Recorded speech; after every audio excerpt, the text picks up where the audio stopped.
Hello friends, आप सभी का स्वागत है हमारे यूट्यूब चैनल सरवण लेक्चरर पर। आज मैं आपको बताने वाला हूं कि कक्षा 10 गणित के महत्वपूर्ण प्रश्नों को आपको बताने वाला हूं, जो कि बोर्ड परीक्षा की दृष्टि से बहुत ही महत्वपूर्ण है। देखिए, महत्वपूर्ण प्रश्न पड़े हुए हैं, तो चलिए गणित पढ़ें मिलिंद मिश्रा के साथ। मैं आपको Saravan lecturer e learning program में गणित की शिक्षा दूंगा और सारे सब्जेक्ट की शिक्षा सरवण गोस्वामी सर आपको देंगे। मैं सिर्फ आपको गणित पढ़ाने आऊंगा। तो चलिए, पहले महत्वपूर्ण प्रश्नों को शुरू करने से पहले मैं आपको बता देता हूं कि आज मैं आपको किस विषय के बारे में महत्वपूर्ण प्रश्न बताने वाला हूं, तथा आपके सिलेबस को दिखा देता हूं कि बोर्ड परीक्षा में जो कोरोना वायरस के कारण 30% सिलेबस कम हुआ है वो क्या क्या है। तो चलिए, मैंने नई विद्यालय आई थी तो उसमें ये लिखे हुए हैं सारे सिलेबस कि हमें क्या क्या पढ़ना है। हमें पढ़ना है वास्तविक संख्याएं, ये अभ्यास में पढ़ना है। दो चर वाली रैखिक समीकरण युग्म हमें पढ़ने हैं। द्विघात समीकरण भी हमें पढ़ना है। त्रिभुज भी हमें पढ़ना है। निर्देशांक ज्यामिति भी हमें पढ़ना है। इन सभी सब्जेक्टों, इन सभी विषयों को हमें पढ़ना है। त्रिकोणमितीय परिचय हमें पढ़ना है। त्रिकोणमिति के कुछ अनुप्रयोग भी हमें पढ़ने हैं। रचनाएं चैप्टर भी हमें पढ़ना है। वृत्त से संबंधित क्षेत्रफल भी पढ़ना है और पृष्ठीय क्षेत्रफल और आयतन भी पढ़ना है। संख्यांकी भी पढ़ना है। सांख्यिकी भी हमें पढ़ना है। इतने चैप्टर हमें आज पढ़ने हैं। तो ये सारे चैप्टरों की जानकारी आपको सिर्फ सरवण लेक्चरर टीवी पर मिलेगी। ऐसा सरवण लेक्चरर यूट्यूब चैनल पर ही मिलेगा। इस तरह कोई भी चैनल आपको गणित के सभी महत्वपूर्ण प्रश्नों को नहीं बताएगा। आज मैं आपको वास्तविक संख्याएं और दो चर वाले रैखिक समीकरण के कुछ महत्वपूर्ण प्रश्नों को बताने वाला हूं, जो कि बोर्ड परीक्षा की दृष्टि से बहुत ही महत्वपूर्ण है। तो चलिए देखते हैं प्रश्न क्या है। कक्षा 10 गणित के महत्वपूर्ण प्रश्न चलिए देखते हैं मिलिंद मिश्रा के साथ। ये पहला प्रश्न आपका है कि किसी धनात्मक पूर्णांक p के लिए प्रत्येक धनात्मक विषम पूर्णांक का रूप क्या होता है या रूप होता है, क्या होता है। तो इसका ऑप्शन आपका डी सही होगा। ऑप्शन डी आपका सही होगा। चलिए नेक्स्ट क्वेश्चन देखते हैं। नेक्स्ट क्वेश्चन आपके सामने है कि शून्येतर परिमेय संख्या और एक अपरिमेय संख्या का गुणनफल क्या होता है। तो शून्येतर परिमेय संख्या और एक अपरिमेय संख्या का गुणनफल सदैव एक अपरिमेय संख्या होती है। इसका ऑप्शन बी सही होगा। इसका ऑप्शन बी सही होगा। ये बोर्ड परीक्षा की दृष्टि से बहुत ही महत्वपूर्ण है। ये बहुविकल्पीय प्रश्न है तथा एक एक नंबर के आते हैं। आज मैं आपको लघुत्तरीय प्रश्न भी बताऊंगा, इसलिए चिंता ना कीजिए और लास्ट तक वीडियो देखिए, क्योंकि लास्ट वाली वीडियो में जो लास्ट में मैं बताऊंगा कई महत्वपूर्ण प्रश्न हैं लास्ट में, वो बहुत ही महत्वपूर्ण है, इसलिए उसे देख लीजिएगा। इसलिए वीडियो पूरा देखिए। नेक्स्ट क्वेश्चन है कि पाई है। पाई क्या है। तो पाई एक ऑप्शन दिए हैं, एक पूर्णांक है, परिमेय संख्या है, अपरिमेय संख्या है, इनमें से कोई नहीं। तो पाई एक अपरिमेय संख्या है। कौन सी संख्या है। अपरिमेय संख्या। पूछिए क्यों। कई लड़के कंफ्यूज हो जाते हैं कि पाई का मान होता है 22/7 और वो सोचते हैं 22/7 परिमेय संख्या है तो पाई भी परिमेय संख्या होगी और परिमेय संख्या पर टिक लगा देते हैं, जो कि गलत हो जाता है। पाई का मान जो है, जो पाई का मान है वो एक परिमेय संख्या है, लेकिन पाई जो है वो एक अपरिमेय संख्या है। चलिए नेक्स्ट क्वेश्चन है। नेक्स्ट क्वेश्चन है कि 22/7 क्या है। देखिए, मैंने वो भी प्रश्न डाल दिया है अपने मन से कि जिससे आप सबकी कंफ्यूजन दूर हो जाए। तो 22/7 क्या है। अपरिमेय संख्या ऑप्शन में है, परिमेय संख्या ए व बी दोनों, इनमें से कोई नहीं। तो 22/7 एक परिमेय संख्या है। 22/7 परिमेय संख्या है। कई स्टूडेंट इस प्रकार भी होते हैं कि वो जानते हैं कि पाई एक अपरिमेय संख्या है, पाई एक अपरिमेय संख्या है, तो वो सोचते हैं दिमाग में कि जब पाई अपरिमेय संख्या है तो उसका मान भी अपरिमेय संख्या होगी, लेकिन ऐसा करना उनका गलत हो जाता है और उनका अंक कट जाता है।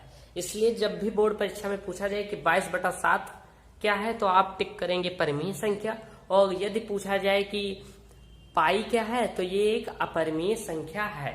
तो इतने महत्वपूर्ण प्रश्नों को मैंने बताया। अब चलिए नेक्स्ट और कई प्रश्न हैं, उनके बारे में भी हमें जानना है, उसे देखते हैं। नेक्स्ट क्वेश्चन है कि 15, 18 और 24 का लासा क्या होगा। तो 15, 18, 24 का लासा ऑप्शन में है 90, 120, 240, 360। तो आप सभी कक्षा 6 से पढ़ते आए हैं कि लासा कैसे निकाला जाता है, आप जानते होंगे। चलिए इसका लासा निकालते हैं। तो इसका लासा 15, 18 और 24 का लासा जब एलसीएम हम निकालेंगे तो कुछ इस तरह आएगा। पहले हम इसे 2 से काटेंगे, 2 9 18, फिर 2 से काटेंगे 15, फिर 9, फिर 6 हो जाएगा, 2 6 12, फिर 2 से काटेंगे और फिर यहाँ पर 15, यहाँ पर 9 ही रहेगा और इस पर 3 हो जाएगा। फिर इसे हम 3 से भाग देंगे तो 3 5 15, 3 3 9, 3 1 9 3, फिर 3 से जाएगा एक बार तो 5 यहाँ रह जाएगा और 1 1, फिर 5 से देंगे बस 1 कट जाएगा, 1 1 1 आ जाएगा। तो इसका एलसीएम क्या होगा। अब इन सबका हम आपस में गुणा कर लेंगे तो क्या होगा, 2 गुणे 2 गुणे 2 गुणे 3 गुणे 3 गुणे 5। तो इसका एलसीएम आएगा हमारे, जब हम इसे आपस में गुणा कर लेंगे तो इसका एलसीएम आएगा 360।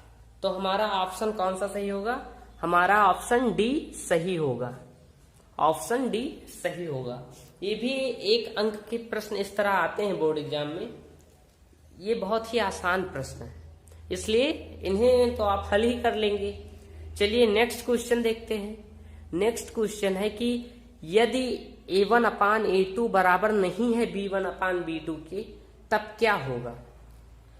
तो आपने पढ़ा होगा, बुक में है कि यदि a1/a2 बराबर नहीं है b1/b2 के तो रेखाएं प्रतिच्छेदी होंगी। तो रेखाएं क्या होंगी, प्रतिच्छेदी। तो इनका ऑप्शन ए सही होगा। तो मैंने आपको इतने महत्वपूर्ण प्रश्नों को बताया है जो कि बोर्ड परीक्षा की दृष्टि से बहुत ही इम्पोर्टेंट है।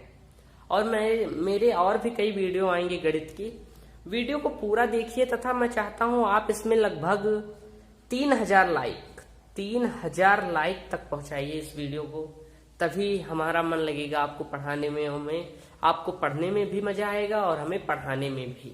तो चलिए अब लघु उत्तरीय प्रश्नों पर चलते हैं। अब आ गए हैं हम लघु उत्तरीय प्रश्नों पर। अब लघु उत्तरीय प्रश्न मैं आपको बताने वाला हूं, पूरा देखिए, लास्ट वाला प्रश्न बहुत ही महत्वपूर्ण है।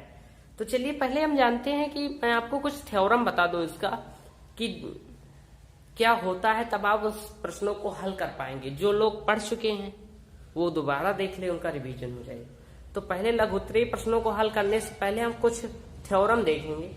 जैसे है कि यदि परिमेय संख्या x बराबर p/q का दशमलव प्रसार तभी शांत होगा जब हर q का गुणनफल 2 की पावर m गुणे 5 की पावर n के रूप में होगा। यानी यदि कोई संख्या तभी परिमेय संख्या होगी जब उसके हर का गुणनफल 2 और 5 ही होगा, उसके अलावा कुछ नहीं होगा। जैसे इसका एक उदाहरण दे देते हैं कि 4/25 लिखा है, समझ लीजिए 4/25 लिखा है, तो इसका हर का गुणनफल 4/25 क्या है, 5 गुणे 5। तो इसमें देखिए ये 5 की पावर में है, यानी कि इसमें 2 की पावर 0 है और 5 की पावर 2 है, यही तो है। 2 की पावर 0 का मतलब 1 और 5 5 25, ये आएगा 25। ओके, तो जिसका हर 2 की पावर m, ये देखिए, और 5 की पावर n के रूप में होगा, वही संख्या परिमेय संख्या होगी। चलिए नेक्स्ट थ्योरम है कि यदि a1/a2 बराबर है बराबर नहीं है b1/b2 के तो केवल उसके एक हल होंगे और रेखाएं प्रतिच्छेदी होंगी। ये थ्योरम जानना बहुत जरूरी है, जब तक आप इसे नहीं जानेंगे आप सवाल आगे हल ही नहीं कर पाएंगे।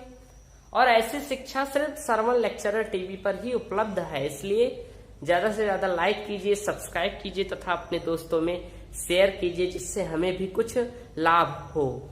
जब आप हमें सब्सक्राइब करते हैं तो हमें एक प्रकार की ऊर्जा मिलती है, जिससे हमारा मन लगता है और भी पढ़ाने का तथा और भी वीडियो बनाने का, इसलिए लाइक जरूर ही कर दीजिएगा। चलिए ऑप्शन है कि यदि a1/a2 बराबर नहीं है b1/b2 के तो उसके केवल एक हल होंगे और रेखाएं प्रतिच्छेदी होंगी। अगला थ्योरम है कि यदि a1 बराबर a2 और b1 बराबर b2, b1/b2 बराबर है c1/c2 के, यदि a1/a2 ध्यान से सुनिए और b1/b2 बराबर नहीं है c1/c2 के तो उसके कोई हल नहीं है तथा रेखाएं क्या होंगी, समांतर होंगी। नेक्स्ट थ्योरम है कि यदि a1/a2 बराबर b1/b2 बराबर c1/c2 के है तो उसके अनंत हल होंगे तथा रेखाएं क्या होंगी, समपाती होंगी। तो इतने थ्योरम मैंने आपको बता दिए हैं। अब चलिए हम इसके लघुत्तरीय प्रश्नों को देखते हैं। तो इसके लघुत्तरीय प्रश्न चलिए अब देखते हैं अगली स्क्रीन पर। तो ये पहला लघुत्तरीय प्रश्न आपके सामने मैं लेकर आया हूं। ये पहला लघुत्तरीय प्रश्न है कि यूक्लिड विभाजन एल्गोरिथम से संख्याओं 135 एवं 225 का महत्तम समाप वर्तक ज्ञात कीजिए। महत्तम समाप वर्तक क्या होता है, कई स्टूडेंट इसमें भी कंफ्यूज हो जाते हैं। तो भाई आपने बचपन से पढ़ते आ रहे हैं, कक्षा 6 से, कई लोग इंग्लिश मीडियम में पढ़े हैं तो वो महत्तम समाप वर्तक नहीं जानते हैं। वो क्या जानते हैं, HCF, हाईएस्ट कॉमन फैक्टर। तो ये HCF ही हिंदी में महत्तम समाप वर्तक कहलाता है, इसलिए इसका नाम देखकर घबराइए मत। चलिए सवाल हल करते हैं कि यूक्लिड विभाजन एल्गोरिथम से संख्याओं 135 एवं 225 का महत्तम समाप वर्तक ज्ञात कीजिए। तो ये प्रश्नों को, ये पहले अभ्यास के प्रश्न हैं पहले पाठ के, इसे आपने हल किया होगा। चलिए मैं आपको हल कर कर बता रहा हूं, आप जानते होंगे इसके बारे में। तो चलिए देखते हैं कि 135 और किसका ज्ञात करना है एवं 225 का, किसका, 225 का। अब देखिए यहां पर कौन सा बड़ा है, बड़ा क्या है, पहले आप जान लीजिए कि यूक्लिड विभाजन में HCF कैसे निकाला जाता है। तो उसमें HCF इस तरह निकाला जाता है, A बराबर BQ प्लस R के रूप में निकाला जाता है एल्गोरिथम से, यूक्लिड विभाजन से। A बराबर BQ प्लस R, तो इसका पहले हम निकालेंगे। तो पहले देखिए इसमें बड़ा कौन सा है, छोटा कौन सा। तो इसमें आपको नजर आ रहा होगा कि 225 बड़ा है 135 से, 135 से छोटा है। तो यहां पर A बराबर हो जाएगा 225 और B बराबर जो होगा वो होगा 135, समझे। अब हम लिखेंगे कि यूक्लिड विभाजन प्रमेयिका का प्रयोग करने पर, क्या लिखेंगे, या ये लिख दें कि यूक्लिड विभाजन प्रमेयिका से। तो यहां पर लिखेंगे यूक्लिड विभाजन प्रमेयिका का प्रयोग करने पर, का प्रयोग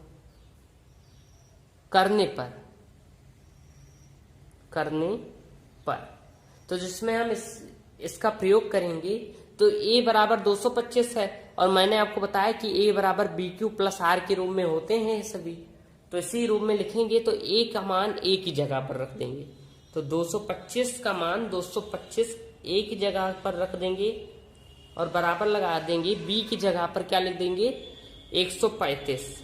अब देखिए जब आप 135 से 225 को भाग देंगे, 135 को जब आप 225 से, मतलब 225 को जब आप 135 से भाग देंगे तो दुन्ना तो जाएगा नहीं, एक जाएगा, तो 135 बचेगा और यहाँ पर 0 और यहाँ पर 9 बचेगा। ओके, तो देखिए यहाँ पर 1 ले जाना है और क्यों, इसका क्या है, भागफल है, तो यहीं पर 1 लिख देंगे और प्लस जितना शेषफल बचेगा वो R क्या है, शेषफल है।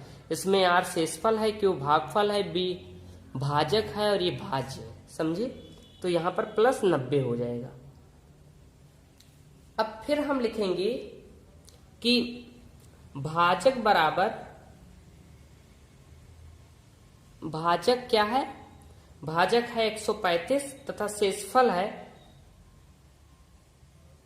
शेषफल क्या है 90 है। अब फिर आप ऐसे लिखेंगे कि 135 एवं 90 में यूक्लिड विभाजन प्रमेयिका का प्रयोग करने पर, तो ऐसे लिखेंगे 135 और 90 में यूक्लिड विभाजन प्रमेयिका का प्रयोग करने पर, यूक्लिड विभाजन प्रमेयिका का प्रयोग लिखिए या प्रमेयिका से लिख दीजिए, समझे। अब फिर ऐसे लिखेंगे, अब यहां a बराबर 135 हो गया और b बराबर 90 हो गया, तो a की जगह पर हम लिख देंगे 135 बराबर 90। अब 90 से 135 को भाग दीजिए तो दुगना जाएगा नहीं, एकन्नम जाएगा, यहाँ पर 90 और बचेगा यहाँ पर 45। तो यहाँ पर फिर से हम 1 क्यू की जगह 1 और प्लस आर शेषफल कितना बचा 45, इतना बचा। अब फिर हम लिखेंगे ऐसे ही कि भाजक क्या है हमारा, भाजक बराबर है 90 और शेषफल बराबर है 45। ओके, समझ में आया। अब देखिए, अब आप क्या करेंगे, फिर से लिखेंगे 90 और 45 में यूक्लिड विभाजन प्रमेयिका से, यूक्लिड विभाजन प्रमेयिका से, प्रमेयिका से या प्रयोग करने पर आप लिख सकते हैं। अब चलिए फिर से यहां पर a बराबर 90 हो गया, b बराबर 45 हो गया, तो यहां पर 90 बराबर 45। अब 45 को जब हम 90 से भाग देंगे तो क्या आएगा, 45 दूनी 90 होता है। ओके, तो यहां पर 2 से गुणा करेंगे और शेषफल 0 आया है तो यहां पर 0 हो जाएगा। अब इसका आंसर जो आएगा वो हमेशा भागफल ही आता है, तो भागफल क्या है 45, तो इसका एचसीएफ क्या होगा 45। तो ऐसे लिख देंगे कि शेषफल, लिख देंगे शेषफल बराबर 0, अतः HCF बराबर 45।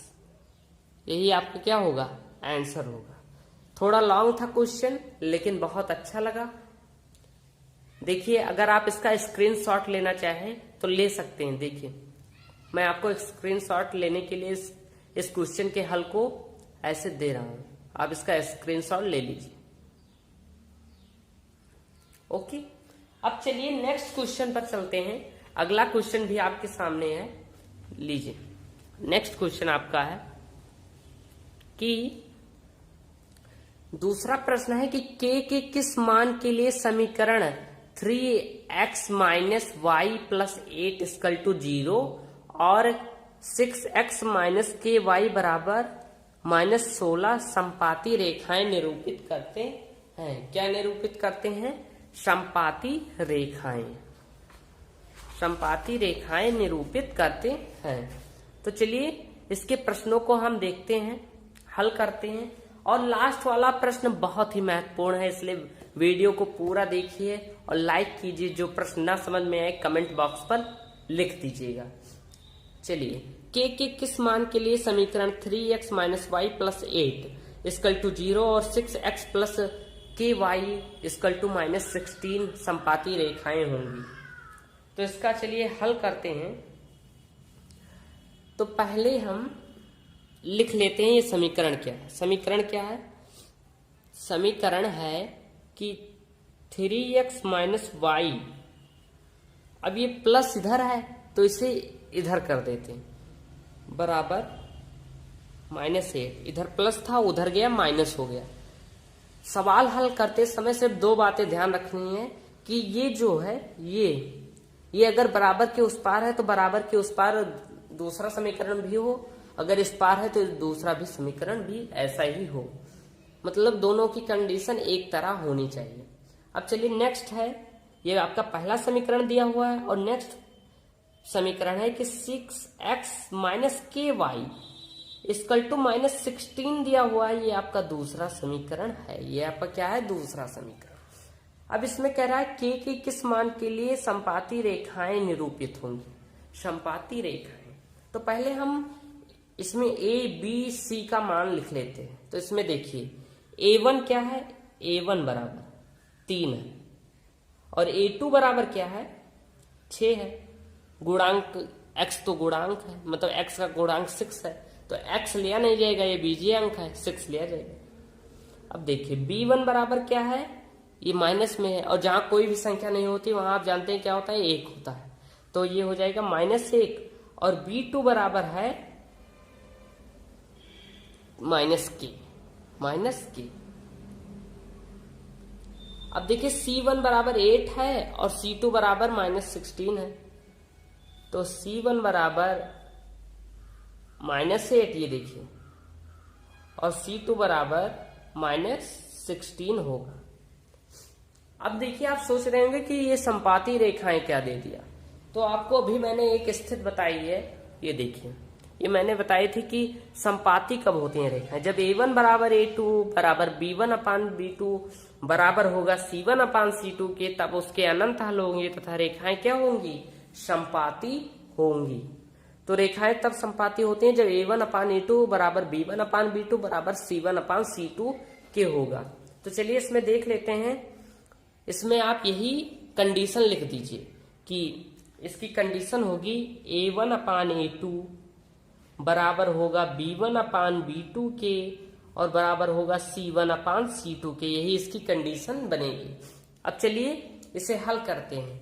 a1 अपान a2, a1 क्या है, 3 है, ऐसे लिख देंगे, और a2 क्या है, 6 है, फिर बराबर लिखकर b1 क्या है, -1 है और b2 क्या है, -k है, फिर c1 क्या है, -8 है और c2 क्या है, -16, जो कि आपस में क्या है, बराबर है तीनों। यही तो बताया गया है, a1 अपान a2 बराबर b1 अपान b2 बराबर c1 अपान c2 के है। अब इसमें हम किन्हीं दो कंडीशनों पर इस सवाल को हल करेंगे, चाहे आप इसे पहला मान लीजिए, इसे दूसरा मान लीजिए, इसे तीसरा मान लीजिए। तो आप ऐसे लिखेंगे, अगर आपको पहले दूसरे में हल करना है तो लिखेंगे पहले व 2 से, 1 व 2 से ऐसे लिख देंगे और फिर आप इसे हल करेंगे। तो यहाँ पर देखिए 1 ये है और 2 ये है, तो 3/6 ये हो जाएगा और -1 अपान के ये हो जाएगा। इसका त्रियक गुणा हो जाएगा, त्रियक गुणा होने पर ये माइनस का चिन्ह यहाँ था, गलती से हो गया, तो ये हो जाएगा -3 के इक्वल टू, और ये 6 है और 6 में -1 का गुणा होगा तो -6 आएगा, समझे। और अब देखिए ये माइनस है और ये भी माइनस है, माइनस माइनस कट गया। अब क्या बचा, 3 के बराबर 6, तो के बराबर क्या हो जाएगा, पक्षांतर होने पर गुणा भाग में बदल जाता है, यहाँ ये गुणा था उधर जाएगा तो क्या हो जाएगा, भाग, तो 6/3 और इसका आंसर आएगा 3 दूनी 6, 2 आएगा। तो यानी कि के बराबर क्या प्राप्त होगा हमें, 2, के बराबर हमें क्या प्राप्त होगा, 2, और यही इसका आंसर हो जाएगा। और इसी तरह आप 1, 3 भी ले सकते हैं, इसमें कोई चिंता करने की बात नहीं है, आप 1, 3 लेकर भी इस सवाल को हल कर सकते हैं। चलिए ये सवाल बहुत महत्वपूर्ण है बोर्ड परीक्षा की दृष्टि से, तथा कई बार आ चुका है और लड़के इसी में फंस जाते हैं, इसलिए इसे आप ध्यान से देखिए। चलिए नेक्स्ट क्वेश्चन आपके सामने आने वाला है जो कि बहुत ही महत्वपूर्ण है, और मैंने कहा है कि पूरा वीडियो देखिए, लास्ट वाला क्वेश्चन बहुत ही महत्वपूर्ण है। चलिए नेक्स्ट क्वेश्चन देखते हैं। नेक्स्ट क्वेश्चन आपके सामने है कि यदि 3x + 2ky = 2ky = 2 तथा 2x + 5y + 1 = 0 द्वारा दी गई जाने वाली संख्याएं परस्पर समांतर हो तो k का मान क्या होगा। यानी कि पहला समीकरण क्या दिया हुआ है, 3x + 2ky, यही तो दिया हुआ है, बराबर 2, ये आपका पहला समीकरण दिया हुआ है। और दूसरा समीकरण आपका दिया हुआ है 2x + 5y + 1 = 0, ये आपका क्या है, दूसरा समीकरण है। तो इसमें कह रहा है कि यदि 3x, क्वेश्चन ध्यान से पहले पढ़िएगा तभी आप समझ पाएंगे। तो पहला प्रश्न आपको दिया गया है कि 3x प्लस 2ky बराबर 2 है और 2x प्लस 5y प्लस 1 बराबर 0 है। तो इसमें पहले आप उसी तरह जिस तरह इसके पहले वाला प्रश्न आप हल किए हैं उसी तरह लिख लेंगे। a1 क्या है इसमें, a1, a2 क्या है, b1 क्या है, b2 क्या है, c1 क्या है और c2 क्या है। तो देखिए इसमें a1 क्या है,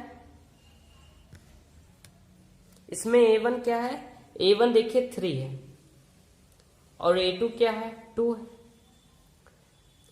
b1 क्या है, 2k है, b2 क्या है, 5 है, c1 क्या है, 2 है, c2 क्या है, 0। ये आपका हो गया है। अब देखिए मैंने आपको बताया था इसमें कह रहा है कि रेखाएं परस्पर समांतर होंगी। तो आप पहले समझिए कि समांतर कब होती हैं। तो मैंने वीडियो की शुरुआत में आपको लघुत्तरीय प्रश्नों की शुरुआत में बताया था कि रेखाएं समांतर कब होती हैं, जब a1 अपान a2 बराबर b1 अपान b2 बराबर नहीं है c1 अपान c2 के, तो उसके कोई हल नहीं होंगे तथा रेखाएं समांतर होंगी। तो जब a1 अपान a2 बराबर b1 अपान b2 बराबर नहीं है c1 अपान c2 के, तो रेखाएं क्या होंगी, समांतर होंगी। तो यहां पर वही कंडीशन हम लिख लेंगे।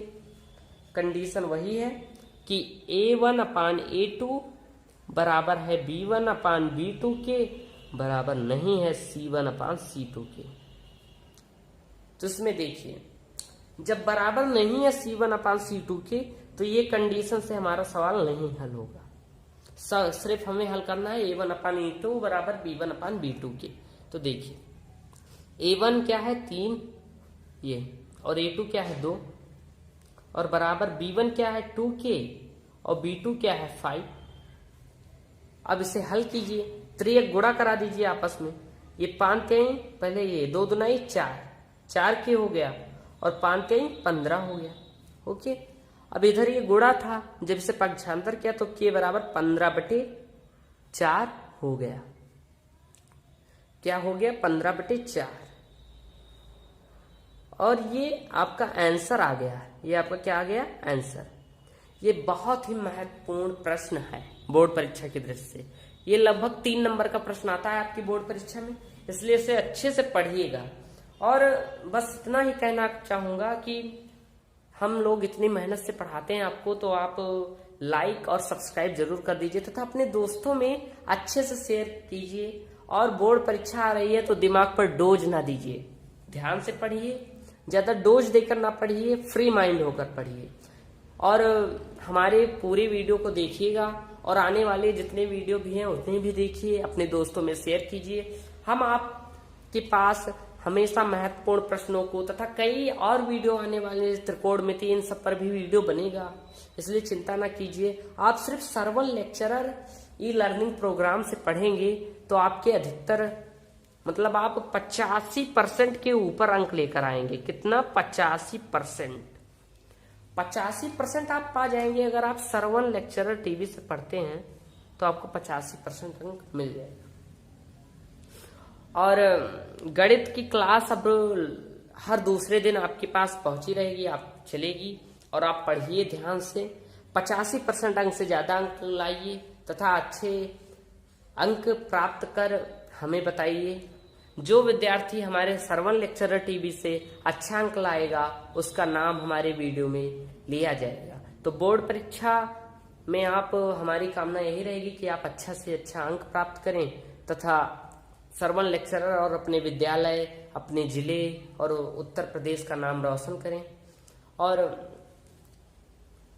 फिर और भी वीडियो आने वाला है, इसलिए फिर मिलेंगे अपने अगली वीडियो के साथ, मिलन मिश्रा के साथ। तब तक के लिए धन्यवाद। Take care.